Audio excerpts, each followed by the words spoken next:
Hey guys, it's Elizabeth from Fashions of the Past.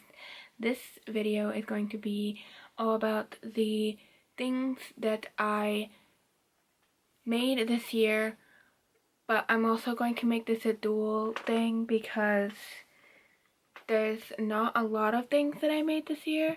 So I'm going to do this more as a thing of projects that I did create this year, which was not very much. And I'm also going to do like sewing related things that I purchased this year that are really cool things or received this year or something along that line. This past year, not this year, this past year, 2021. It's 2022 right now. Sorry. In 2021, these are the things that I made / acquired that relate to sewing things.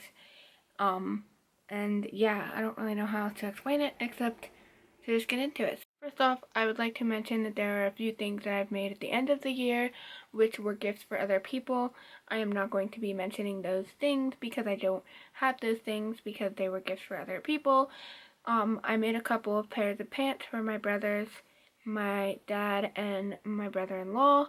I made a blanket for my niece. I made a pillowcase and a vest for my nephew. And I haven't made this yet, but I have another gift for my sister that was for Christmas, but some of the stuff for it didn't come, so I haven't made it yet. But that's the only thing that I made that I'm not showing you. I don't know how well you can see this, but this is item number 1. First, I made this. This is a pocket, an 18th century pocket that just has stuff in it. This thing is absolutely awesome. I actually made 2. I'll show you the other one, but the other one, some of the edging is ripped, so I need to fix it, and that's why I'm wearing this one. But these things are just awesome. I love that I can just put everything and anything in them.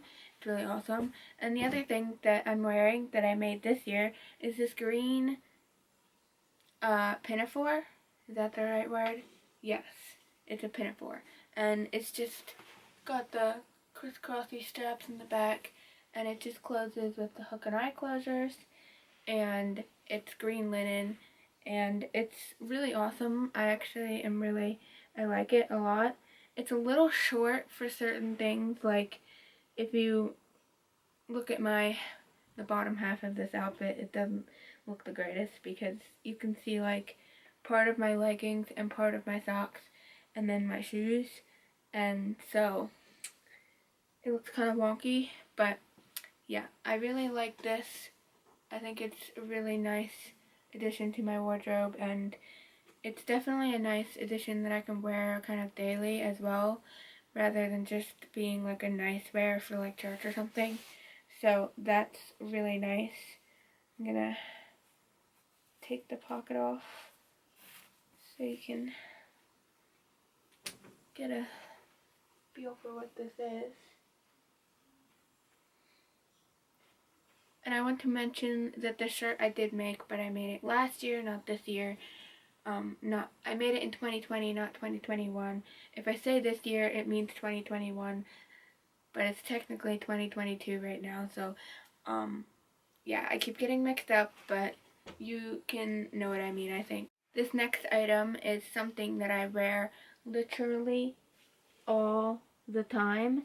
Like, I almost wear this every Sunday because it's the only long skirt I have, and so I love this skirt. But it is a lavender skirt made with crepe gauze, and it is a 1890s style walking skirt. It's made from an 1890s walking skirt pattern, and I absolutely love this thing. Let me see if I can get a better view of. This is the bottom of the skirt.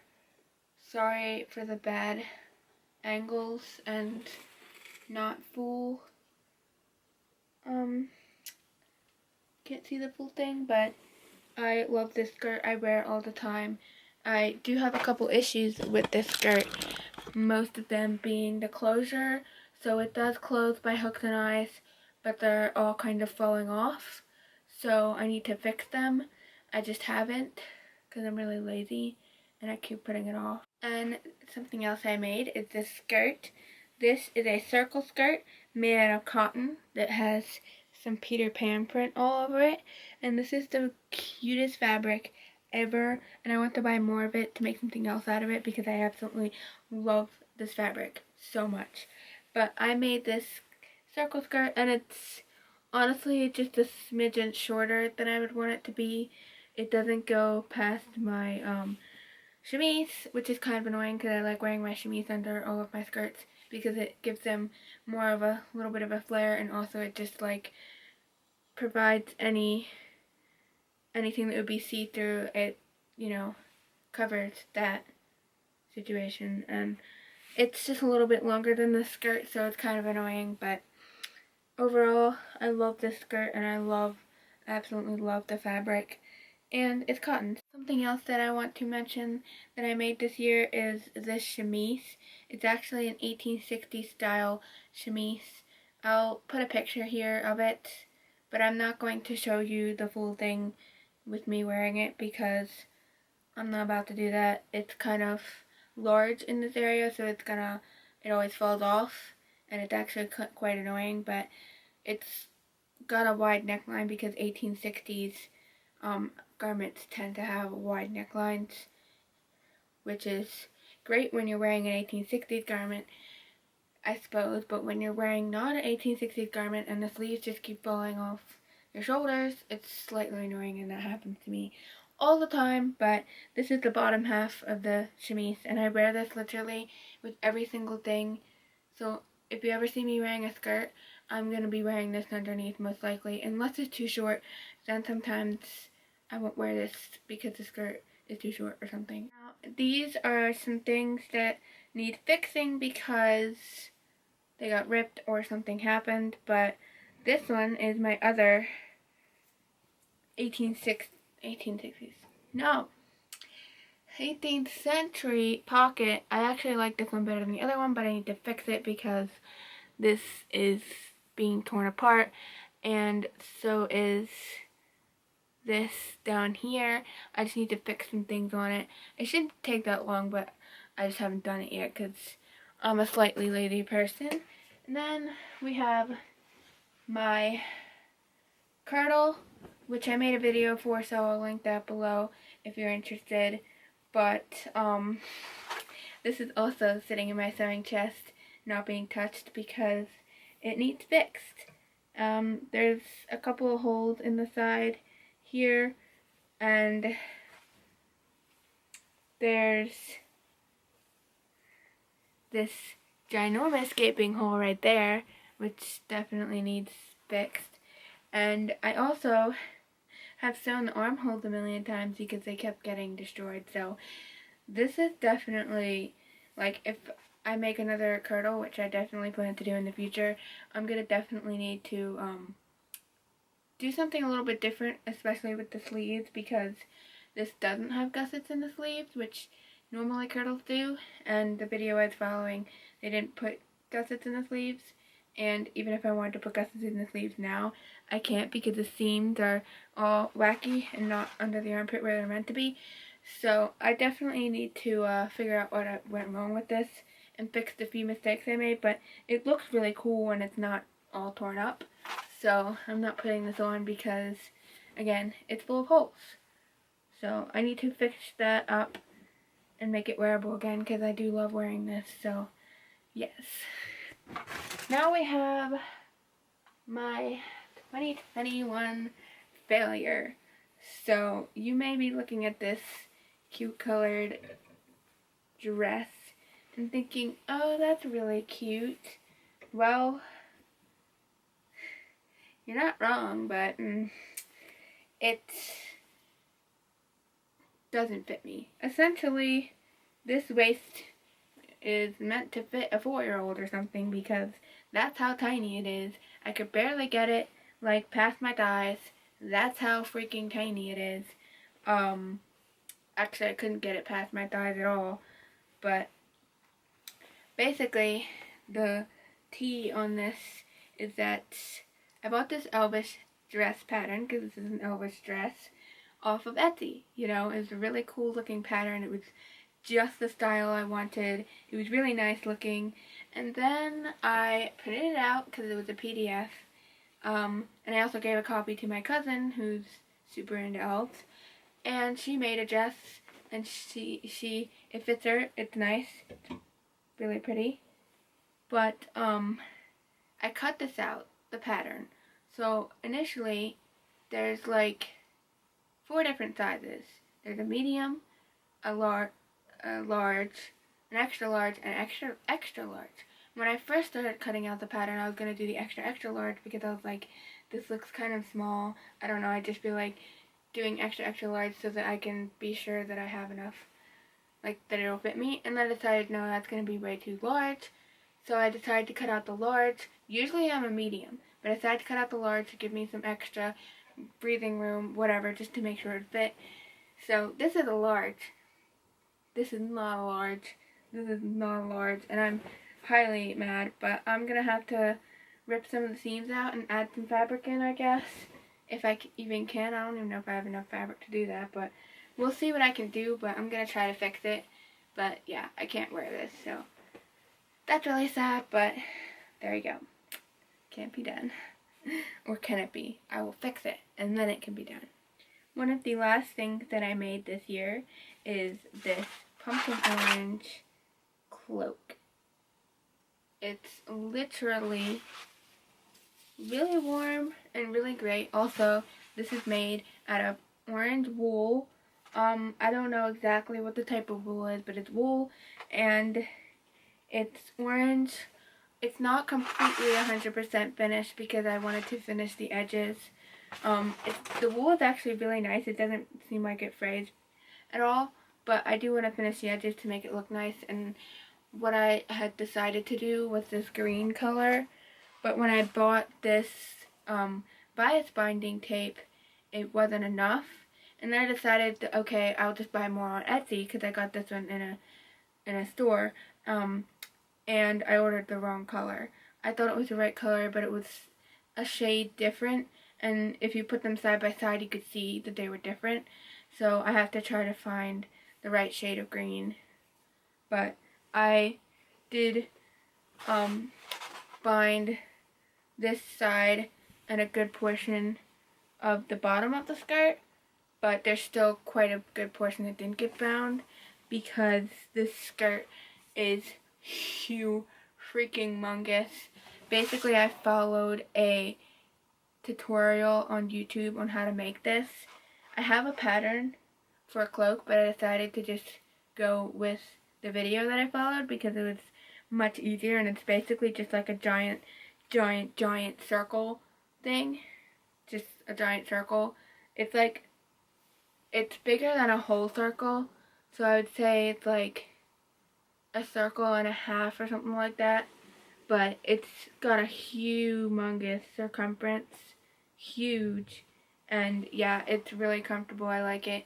The one thing I would say about it is a little clunky, so when I'm getting in the car, it's like kind of like a lot of fabric to deal with, and if I'm like moving around in tight spaces, it's like but it's amazing and I love it. And look what I just found.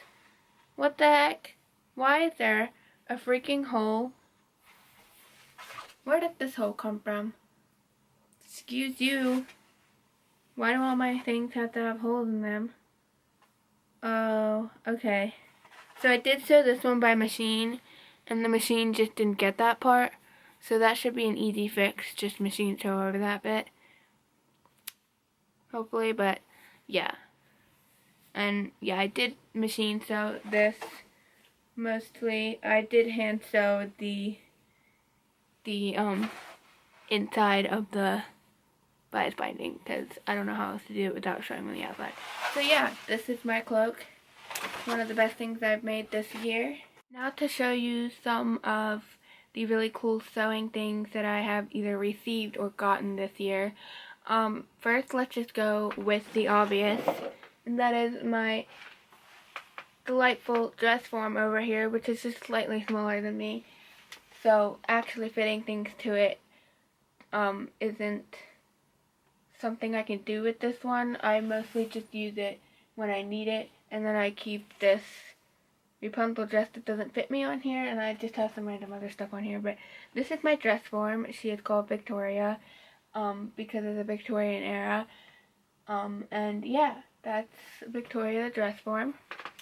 Then we have this one. This is another really obvious thing. And this is my sewing machine. This is a Brother sewing machine. Just a normal modern sewing machine.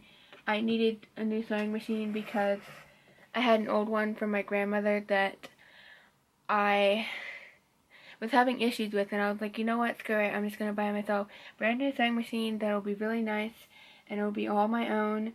And the other one technically works, but I either don't know how to work it or something's going wrong with it or something. But it technically, like, it actually works. Like, there's nothing technically wrong with it.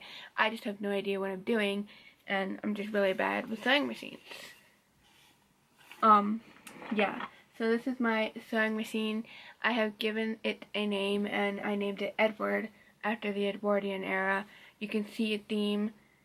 I'm naming it after historical eras, but this is Edward, and I have a love-hate relationship with this machine because I've had a lot of issues when first starting out with the thread just breaking or the bobbin being really a pain.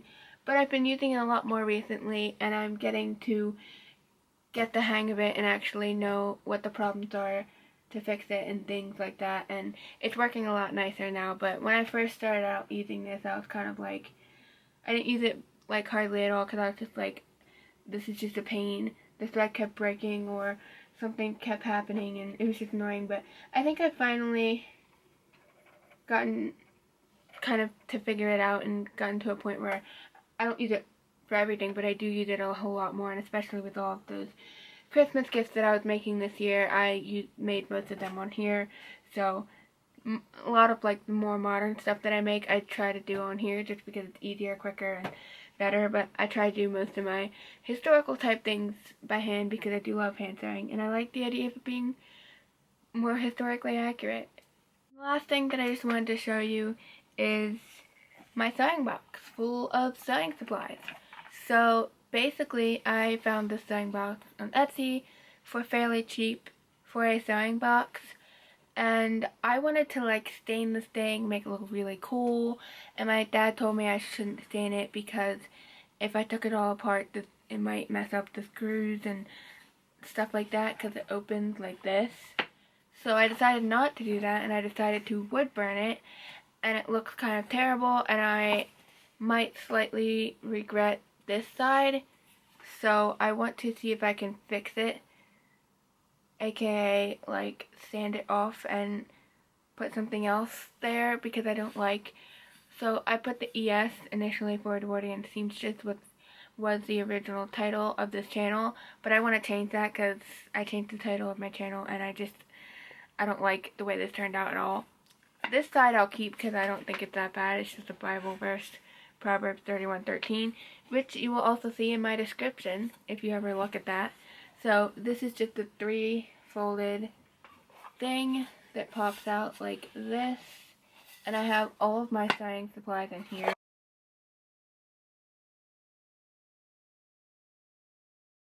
I just want to show you these scissors really quick because they're literally the best scissors I have ever used. These are my thread scissors, and they cut like butter. Like, it's like cutting butter, and they're just awesome. I love them, and they're literally the best scissors ever. And it's just like, it's really cool. It look like they're handmade or whatever, and it's just, they're really cool, unique scissors. Although they're not that unique because when I bought them, I had never seen scissors like this, and I was like, these are really cool and so unique, and I love them. And then I started seeing them everywhere. Like, I would just see them randomly, like other people have scissors that are like exactly like this, and I'm like, oh, I didn't know these were an actual thing. But I love these scissors, and they're just really cool thread scissors. So I just thought I'd throw that in there because I love them, and I don't know what this video is. It's weird, it's random, but if you enjoyed it, you can give it a like and subscribe down below if you want to support me. And if you want to support me on my other channel, if you like reading, you can check out my other channel link below. And I hope this inspires you to go into your own sewing rooms. I'll see you in the next one.